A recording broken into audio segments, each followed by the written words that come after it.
Audiobooks for Everyone presents The Time Machine, an Invention by Herbert George Wells. Full book summary. On a cold evening in Victorian England, a group of curious gentlemen gathered at the home of an eccentric and brilliant scientist known only as the Time Traveler. He was a peculiar man, intelligent, passionate, and just a little bit mad in the way that great inventors often are. As the fire crackled in the hearth and the men debated scientific theories and paradoxes, the Time Traveler astonished them by unveiling a strange device, a small model of what he claimed was a time machine. With the flip of a lever, the tiny machine vanished before their eyes. Though skeptical, the guests were intrigued. The Time Traveler spoke with such conviction and clarity about the nature of time, as the fourth dimension, that even the most doubtful among them found themselves considering the possibility. He promised that he had constructed a full-size version and would soon test it himself. A week passed, and the guests returned to his house. The Time Traveler was late. When he finally appeared, he was disheveled, dirty, and clearly exhausted. His clothes were torn, and his eyes held the hollow look of someone who had seen things too strange to explain easily. He sat by the fire and, over a simple meal, began to recount the astonishing tale of where, or rather when, he had been. He had climbed into the time machine alone and, with trembling fingers, pressed forward into the future. As he pushed the lever, time began to blur. The sun raced across the sky in arcs, day and night blinking like a heartbeat. Buildings rose and fell around him, civilizations crumbled and were reborn, and all the while, he moved forward into the unknown.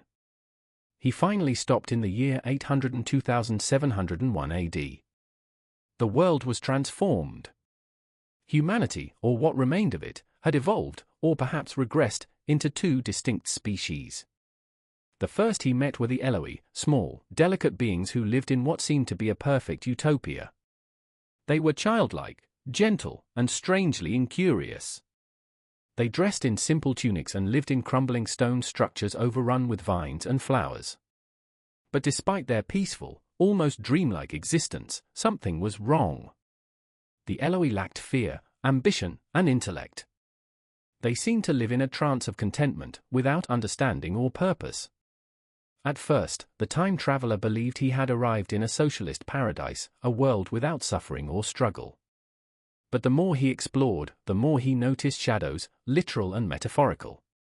There were dark wells dotting the land, mysterious locked doors in hillsides, and a haunting sense that something was watching from beneath the ground.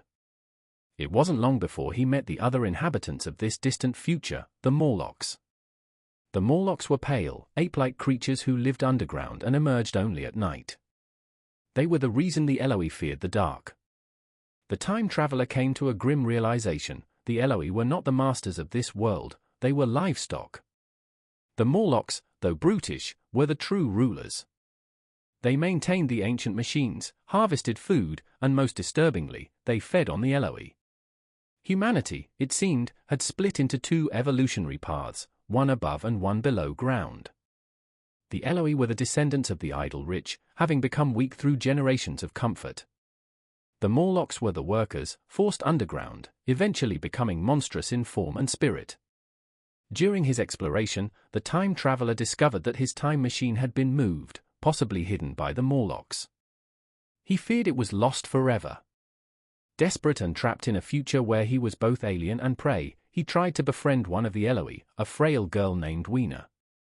Though she could barely understand him, they formed a tender bond. She followed him loyally, and he felt a growing responsibility for her, seeing in her the last flicker of humanity's warmth. Together, they ventured through forest and ruins, dodging the Morlocks and searching for the machine. He came to understand that the planet itself was dying. The sun burned dimmer in the sky, and the natural world was decaying. When they found an ancient museum filled with forgotten tools and artifacts, he scavenged for weapons to defend himself and Weena. But tragedy struck. In a fire meant to keep the Morlocks at bay, Weena was lost. Her death, though not described in detail, shattered the Time Traveler. With renewed determination, he fought his way back to the machine, hidden in a pedestal beneath the sphinx-like statue that loomed over the Eloi's land.